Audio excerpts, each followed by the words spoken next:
Sprecht ihr so über, auch einer wird ja den anderen begleiten? Schon, weil wir das mit meiner Mama erlebt haben, schon, ja. Und also keiner will der Letzte sein. Ja. Ja, aber wird so kommen.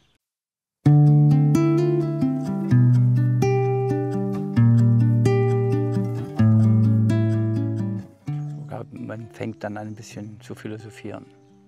Ne? Ja. Der berühmte Spruch, das Leben geht dann weiter.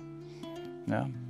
Ich meine, unsere Kinder, ich sag mal, wenn 10, 15 oder 20 Jahren wir nicht mehr da sind, die leben ihr Leben weiter. Und das ist auch wichtig.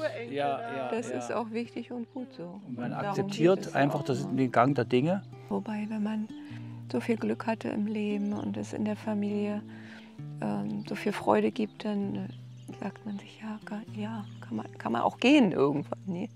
Alina ist ja aufgewachsen mit einer Großmutter, die Hospizdienst gemacht hat und wo immer Reden darüber war, da begleite ich gerade eine sterbende Person, da begleite ich gerade eine sterbende Person.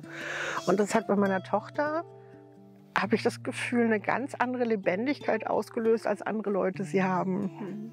Also dadurch, dass die die hat auch schon 3 Freunde, die ist erst 26, hat schon 3 Freunde begleitet, deren Vater gestorben ist. Also auch war mitten in der Familie, bei einem war sie sogar dabei, in dem Moment selbst, und hat die Hand gehalten von dem Sohn.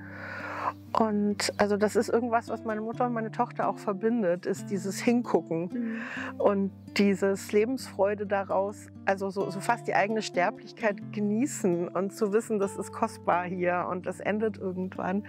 Insofern fand ich das ganz spannend, also dass meine 18-jährige Tochter hatte schon mehr Berührung mit dem Tod als ich.